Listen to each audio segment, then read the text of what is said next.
The story you are about to hear is true. Only the names have been changed to protect the innocent. Fatima Cigarettes, best of all long cigarettes, brings you Dragnet.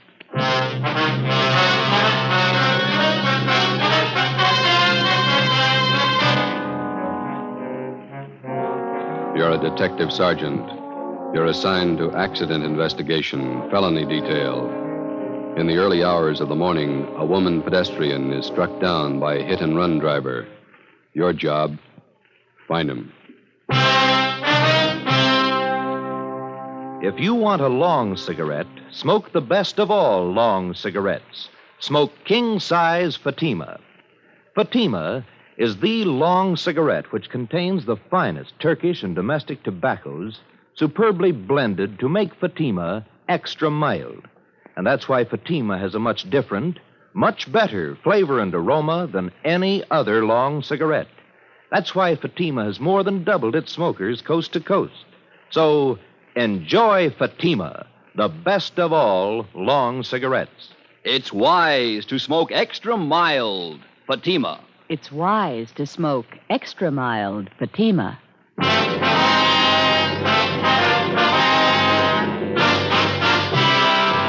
Dragnet, the documented drama of an actual crime. For the next 30 minutes, in cooperation with the Los Angeles Police Department, you will travel step by step on the side of the law through an actual case from official police files. From beginning to end, from crime to punishment, Dragnet is the story of your police force in action. It was Monday, September 4th. It was hot in Los Angeles. We were working the night watch out of traffic division. My partner's Ben Romero. The boss is Captain Sullivan, Commander AID.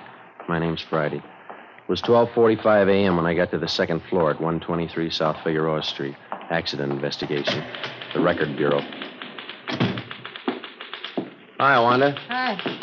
Sergeant Romero come back with you? I got a phone message for him. Oh, he's over at Georgia Street. He'll be back in a couple of minutes. You got time to take a 15-7? Sure. I got some additional information on a hit-and-run felony. All right.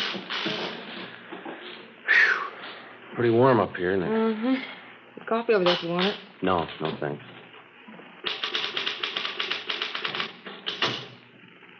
All right, officer's memo. Subject?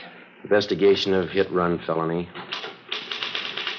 DR number 467923. Location, 7th and Carondelet Streets. It's Carondelet. Mm-hmm.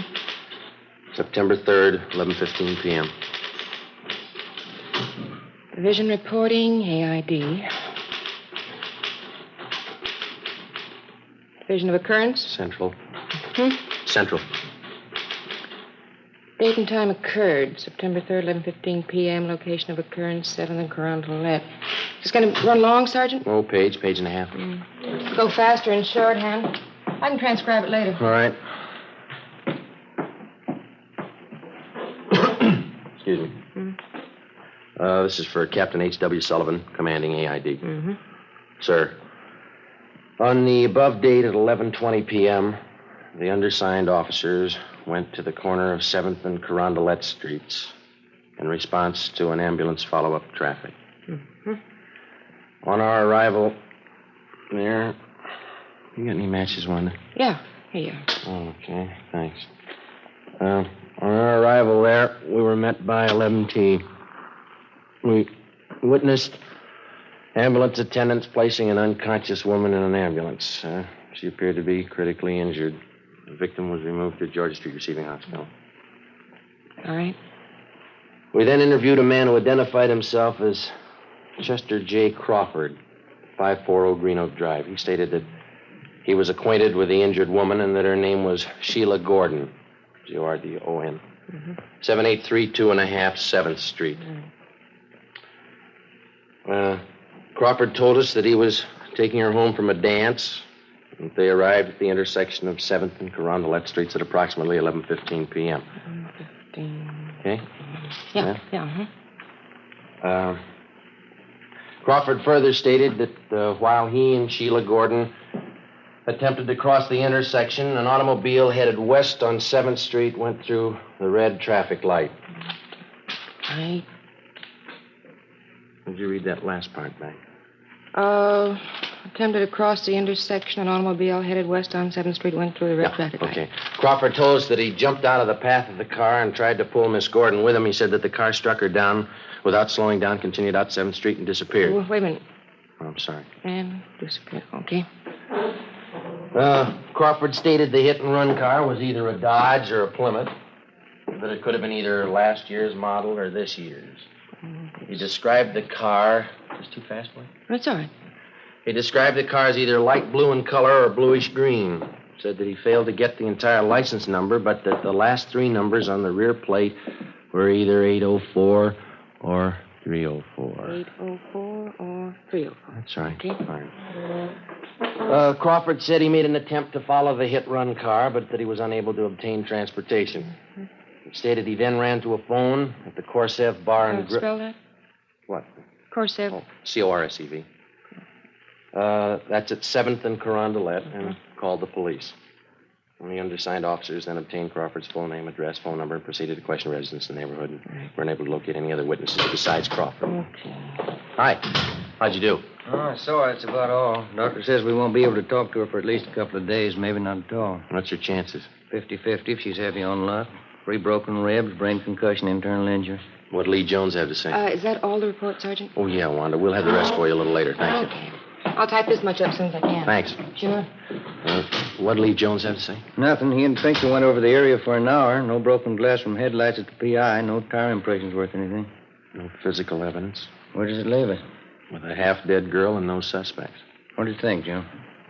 I don't know. It's a sour one. Any kickback on the teletype yet? No? That guy she was with, Crawford, not too much help. Looked a little nearsighted to me. He saw well enough to get out of the way of that car. You got the notes. How much to give us? Let me see. I got it here in the book. The car was either a Dodge or a Plymouth, late model. Color, either light blue or blue-green. And the last 3 numbers on the license plate were 804 or 304. It's a big field to pick from. That's the only lead we own. You can call it that, yeah. Well, I guess we better talk to DMV, get the dope on all cars fitting that description that Crawford gave us. It's going to be a hard trip. At least 3,000 cars to track down. Probably closer to 4. What do we do for help? We can ask the captain in the morning. I'll get him. Okay. Racket Bureau, Romero. Yeah, we'll bring him right over. Yeah, bye. It's Lee Jones again. Yeah? Says he wants the clothes Sheila Gordon was wearing at the time of the accident. He figures when she got hit, her clothes must have left fabric marks on the front of the car. Well, it might work. There's only one trouble. What's that? You can paint off fabric marks. Well, it's a long list. Let's take it from the top. Yeah. Find the car.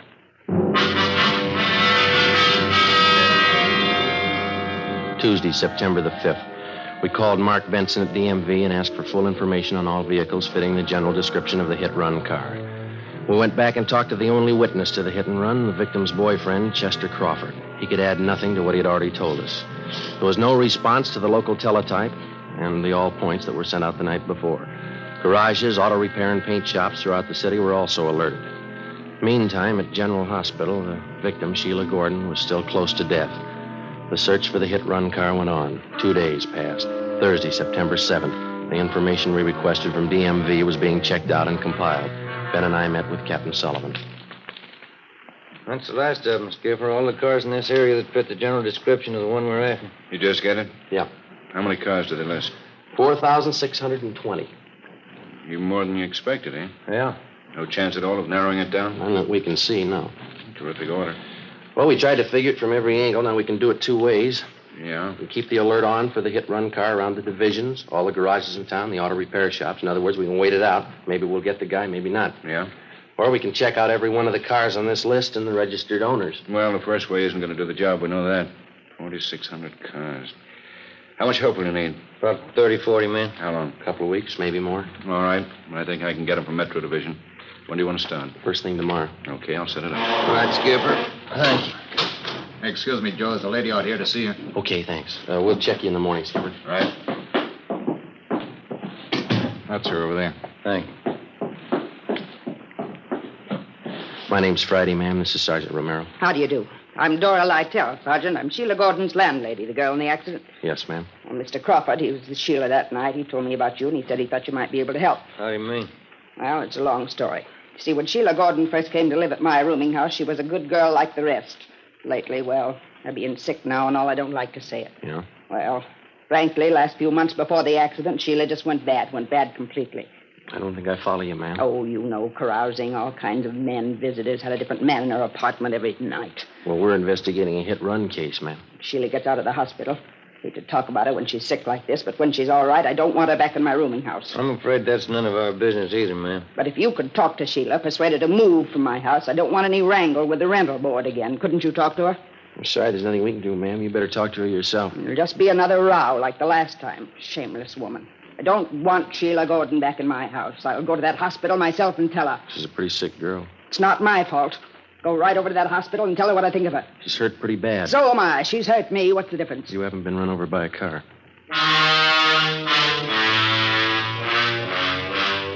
Next morning, Sergeants Reed and McLennan, Ben, and myself joined the 40 men from Metropolitan Division who had started checking out the first of the 4,620 suspected cars. The detail was broken down into teams, and each team was handed a list containing the names of 100 registered car owners. It was a long job and a dull one. Dozens of people weren't at home when we called. We had to rig up a system of checkbacks for each one of these. Some cars had changed hands 2 and 3 times. That meant more checking. By the end of the second week, we'd gone through more than half of the 4,600 names on the list. By the end of the fourth week, we had less than 1,000 to go. At the General Hospital, the victim, Sheila Gordon, was pronounced out of danger and recovering. We questioned her, but all she could tell us was that she thought the hit-and-run car was a dark color. The search went on. Monday, October 6th, Ben and I spent a 10-hour day checking a list of car owners south of town. It was 6:35 p.m. when we got back to the office.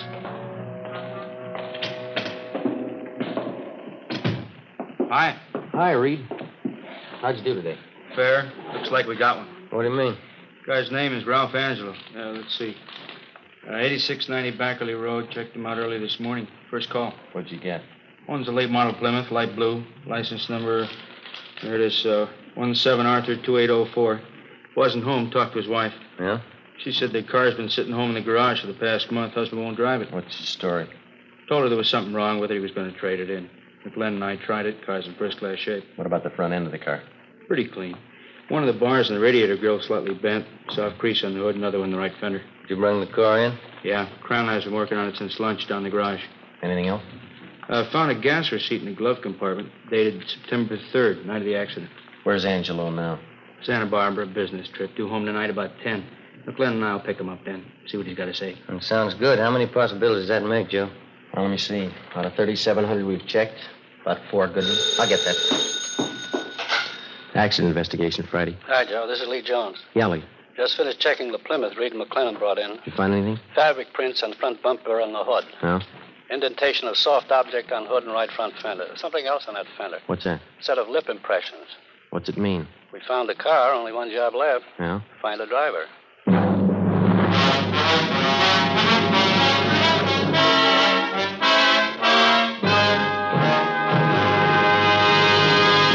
You are listening to Dragnet, the case history of a police investigation, presented in the public interest by Fatima Cigarettes. If you smoke a long cigarette, it will be in your interest to listen to a typical case history of a Fatima smoker. It's the case of attorney R. Michael Charters, member of the New York Bar. And this is his actual signed statement. Lawyers are always working against time. Long hours mean smoking more, and that's why I prefer extra mild Fatimas. I recommend them to anyone who likes a king-size cigarette. In my opinion, it's wise to smoke extra mild Fatima. And more smokers are discovering this every day. Actual figures show Fatima has more than doubled its smokers coast to coast. So enjoy Fatima yourself. The long cigarette, which contains the finest Turkish and domestic tobaccos, superbly blended to make it extra mild. You will prefer Fatima's much different, much better flavor. You will agree. It's wise to smoke extra mild Fatima. It's wise to smoke extra mild Fatima. The best of all long cigarettes.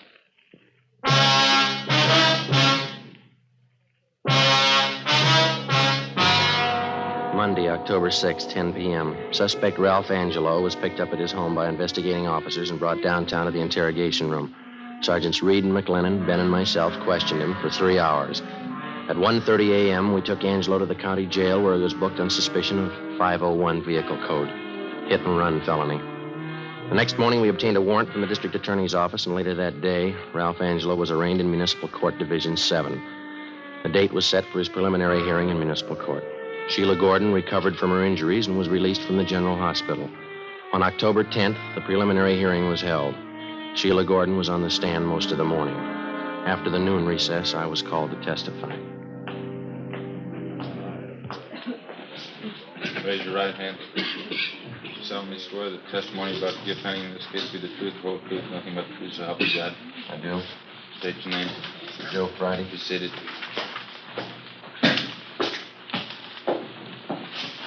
State your name, please. Joe Friday. Your address. 4656 Collis Avenue. Your occupation. I'm a police officer in and for the city of Los Angeles. Are you one of the investigating officers assigned to this case? I am. Did you have a conversation with the defendant regarding this case? I did. Where? In the traffic division at 123 South Figueroa Street. Who's present? The defendant, Sergeants McLennan, Reed, Romero, and myself. Were the statements made by the defendant free and voluntary? They were. Was there any promise of immunity or reward or the use of force or violence to induce him to make the statement? No, there was none. You tell the court the extent of the conversation at that time. Well, first of all, I asked him if he was the registered owner of a 1948 Plymouth automobile, California license number 17 Arthur 2804. He admitted that he was. And then I asked him if he was driving that car on the night of September 3rd. He said he was, but that he did not drive anywhere near the location of the hit-and-run felony that night at 7th and Carondelet Street. Did the defendant tell you where he drove his car that night? No, sir. You asked the defendant where he drove his car that night of September 3rd? Yes, I did. And what did he answer? Well, he said, it's none of your business. Did you persist in this line of questioning? Yes, I did. The defendant continued to refuse to give you the information? That's right. Did the defendant state where he was on the night of September 3rd, between 10 p.m. and midnight? He refused to tell us. You advised the defendant at that time that his car had been impounded for investigation? That's right. Did you advise him that several points of incriminating evidence had been found in the car? Yes, we did. And what did he say in answer? Well, he said, you can't prove a thing. I wasn't near the place. You can't prove a thing. Was that the extent of the conversation between you and the defendant? It was. Thank you, that's all. Counsel for defense? No questions, Your Honor. Leland Jones, come stand.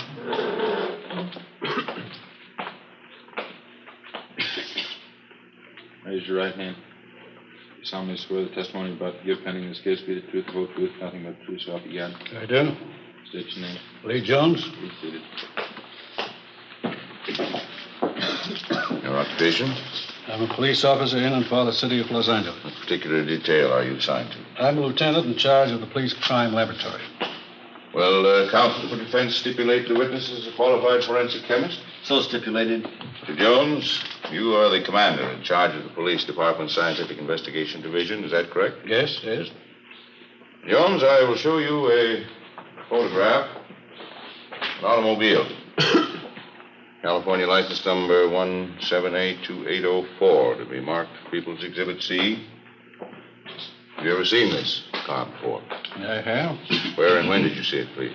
I saw it at the traffic division garage, 123 South Figueroa Street, Monday, October 6th this year. Did you make an examination of this car at that time? I did. What did the examination consist of? And what were your findings? I made a systematic examination of the car using oblique lighting from a 500-watt photo flood lamp and a bell-type reflector. I found the following evidence. On the front bumper of the car, I found fabric marks consisting of 51 threads to the inch. I then took a perpendicular photograph of those marks with a copy camera. Here is a photograph of that portion of the bumper containing those marks. Well, I wish this photograph be marked People's Exhibit D for identification. Let it be so. You proceed, please, Mr. Jones. What else did you find in your examination of the defendant's car? I found fabric marks on the cowling of the car, extending back under the hood. These marks were made by fabric having a weave of 38 ribs to the inch. I have here a photograph of those marks. Thank you. Your Honor, asked this photograph to mark People's Exhibit E. So, Mark? What else did you find in your examination of the car, Mr. Jones? I also noted an indentation in the right portion of the car's hood. It had the appearance of having been made by a soft object enclosed in fabric striking the car. Would a human body struck by a car make such an indentation? Yes, it would. Here's a photograph I took of that indentation on the defendant's car. Your Honor, asked this photograph to mark as People's Exhibit F. So marked. All right, continue, Mr. Jones. On the top of the right-hand fender of the car, I found a lip imprint in red lipstick. I lifted that print with a piece of cellophane tape, then placed the tape on a plain white card, which I have right here with me. Thank you. Asked this card to mark People's Exhibit G. So marked. Now, Mr. Jones, these pieces of evidence which you found on the defendant's car, did you compare them with other objects? I did. Will you please state what comparisons you made and your findings? Well, in the first place, I find that the fabric marks in People's Exhibit C, taken from the bumper of the car, has the same count per inch as the stockings worn by the victim, Sheila Gordon. Secondly, I found the fabric marks shown in People's Exhibit D from the cowling hood of the car to be the same count per inch as the coat worn by the defendant. I further made a comparison between the lip imprint found on the right fender, as shown in People's Exhibit G, and various exemplars of the victim's lips. She made the exemplars by placing her lips against heavy, stiff white paper. I have those exemplars here with me. Asked they be marked as People's Exhibit H. So marked. Now, may I ask, how did the lip imprint taken from the defendant's car compare with these sample imprints made by the victim's lips? I found that there were 17 points of similarity between the two. These points of similarity consist of various small lines or wrinkles which match identically, as may be seen in the photographs. Jones, do you have an opinion as to the origin of the lip imprint on the defendant's car as shown in People's Exhibit G? I do. What is that opinion? It's my opinion that the lip imprint on the defendant's car, as shown in Exhibit G, was made by the lips of the victim, Sheila Gordon. With me. Now, Mr. Jones, we recognize, of course, that you're a qualified forensic chemist. But are you going to set yourself up as an expert on women's lips, too? Well, I've done some research in that department, too. Mr. Jones, isn't it possible that any number of lip imprints made by different people would look exactly alike? No, it is not possible. There are no two things in the world exactly alike. There are no two sets of lip imprints alike. Well, anyone who's been around at all would know that. That's all, Mr. Jones. Thank you. The people's case, Your Honor. Counsel for the defense? We will not offer any defense at this time, Your Honor. It appears to me that a felony has been committed and reasonable cause to believe that the defendant committed it. The defendant will be held to answer in superior court. Tuesday, November 4th. Suspect Ralph Angelo was arraigned in Superior Court, Department 88, and the date of his trial was set for December 1st. During the weeks preceding the set of the trial, we worked with Lee Jones in the district attorney's office preparing the case against Ralph Angelo. 2 days before the trial opened, we had a visit from one of the men from the DA's office, a process server. All right, Bert. All right. We got trouble. Yeah? Sheila Gordon's disappeared.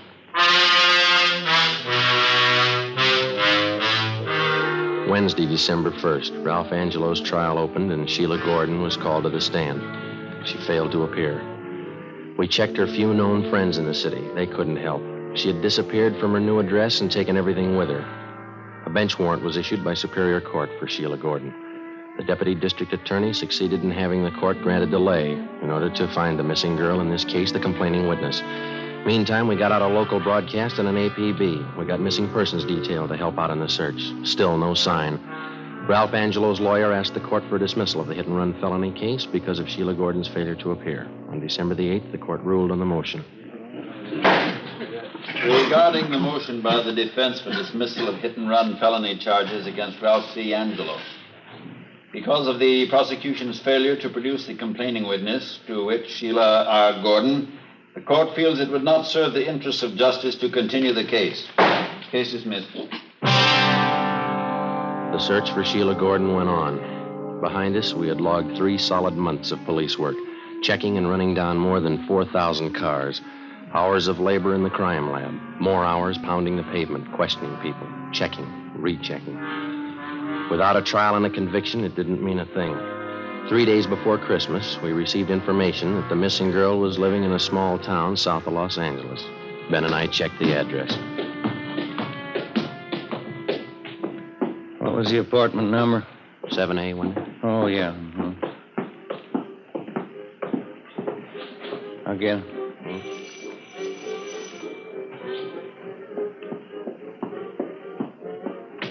Yeah? Oh, you two. Come in.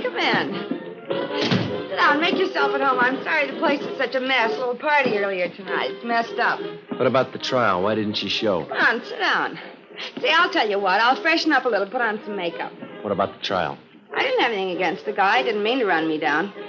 You wouldn't happen to have a drink on you, would you? You know better than that. Why didn't you show up at the trial? I told you I didn't have anything against the guy. What was it, a payoff? Look, why don't we go out and get something, then we can come back and have a party. How much did he give you? $50. He was awful nice. You agreed not to show in court. I didn't have anything against the guy, that's all. Better get your coat. Why? That's what the court wants to know. You're taking me in. Why? Is there any law against forgiving? Yeah, when you get paid for it.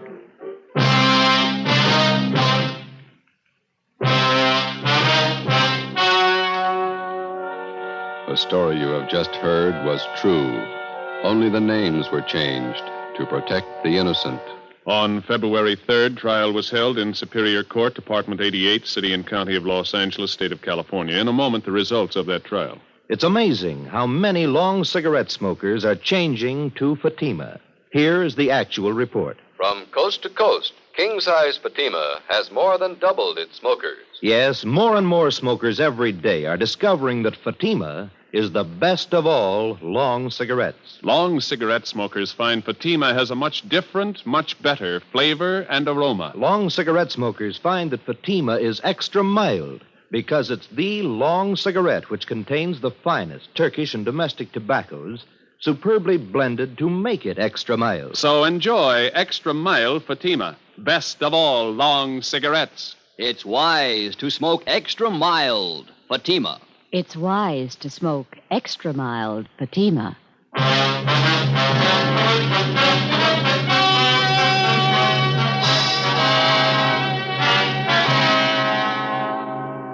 Sheila Gordon was returned to Los Angeles, and a new date was set for the trial of Ralph Angelo. Subsequently, he was tried and found guilty as charged. Angelo was also tried, along with Sheila Gordon, for compounding a felony. They were both convicted and received the sentence as prescribed by law. They are now serving their terms in the state penitentiary. You have just heard Dragnet, a series of authentic cases from official files. Technical advice for Dragnet comes from the Office of Chief of Police W.A. Wharton, Los Angeles Police Department. Fatima Cigarettes, the best of all long cigarettes, has brought you Dragnet from Los Angeles. The Halls of Ivy is especially pleasant listening tomorrow on NBC.